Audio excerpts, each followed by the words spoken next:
Mtu unayemtazama sasa ana historia ya kustaajabisha. Jina lake ni Lin Shen-yuan. Picha unayoitazama ilipigwa mwaka 1927 chini ya jeshi la China. Ilikuwa ni eneo la jeshi alikuwa akipata chakula cha mchana na mkuu wa majeshi. Lin Shen-yuan alizaliwa Sichuan. Aliishi sehemu ya maisha yake kama mtaalamu wa tiba, lishe na kubobea kuwa tabibu mbobevu kwenye mitishamba na tiba asili. Licha kuwa tabibu, alikuwa ni mwanadamu aliyejihusisha na martial arts. Aliishi kwa kuzingatia ulaji salama kiafya. Alijifunza kuhusu mwili wa mwanadamu na kugundua siri iliyopo kwenye nishati ya mtu, yani mwili wa mwanadamu.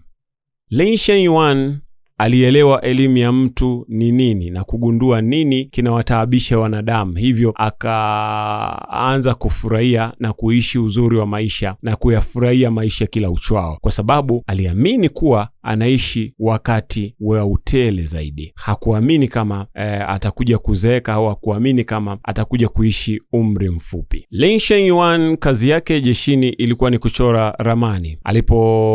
Alipoandikishwa taarifa zake rasmi na jeshi la China, hii ilikuwa akiwa na miaka 72, kwamba ni mchora ramani wa jeshi la China na ni mtu ambaye alikuwa ni mzee zaidi kuwahi kuwepo jeshini. Hii ni kipindi hicho na miaka 72. Lakini mwaka 1749 alipoacha kazi jeshini, alirudi nyumbani milimani na kuendeleza kazi yake ya tiba asili. Mwaka 1749 aliacha kazi akiwa na umri wa miaka 97. Miaka mitatu baadaye, jeshi la China lilimtumia ujumbe heri ya siku ya kuzaliwa na kutimiza miaka 100. Miongo mitano baadaye, jeshi likamtumia tena ujumbe heri ya kutimiza miaka 150. Mwaka 1827, hapa ndipo panaponifurahisha zaidi, sababu jeshi lilimtumia tena ujumbe wa heri ya siku ya kuzaliwa na kutimiza miaka 200. Hivyo alikuwa tayari amekwisha ishi karne 2 na kukutana na mambo mengi kwenye hii zawadi maisha. Alifariki Mei 6 mwaka 1933. Utafiti wa kina unaonyesha juu ya tarehe 2 tofauti za kuzaliwa kwake. Kwa mujibu wa yeye, anasema alizaliwa mwaka 1736, lakini taarifa za jeshi zinaonyesha kuwa alizaliwa mwaka 1677. Hivyo huenda kati ya hizi taarifa zinamhusisha mtu aliyewahi kuishi maisha marefu zaidi kwenye hii sayari dunia na aliyewahi kuishi umri mrefu zaidi kwenye hii sayari dunia. Alipofariki alikuwa na urefu wa futi 7. Alihudhuria zaidi ya harusi 14. Hizi ni ndoa ambazo alizifunga na kuishi na wanawake 14 kwa vizazi 11 ambavyo aliviona. Kwa inakadiriwa kuwa alikuwa na watoto 180 walioishi katika vizazi hivyo 11. Moja kati ya taarifa ambazo zilitufanya tujue kuwa ni miongoni mwa watu walioishi zaidi umri mrefu zaidi ni kuhusiana na taarifa ambayo ilichapishwa na jarida la Times. Waliandika makala maalum kumhusu Lin Shen-yuan.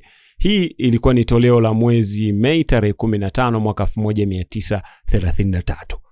Hii ilikuwa ni baada ya kufariki kwake. Alifariki Mei 6 mwaka 1933, na kuzungumzia juu ya mtu aliyeishi maisha marefu zaidi.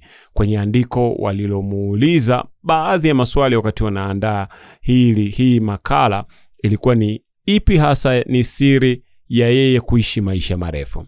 Alizungumza kwa falsafa ngumu sana ambayo nitaenda kuieleza hivi sasa. Lin Shen-yuan alieleza kuwa sababu za yeye kuishi maisha marefu ni kuhusu moyo na kuwa kimya na moyo wake.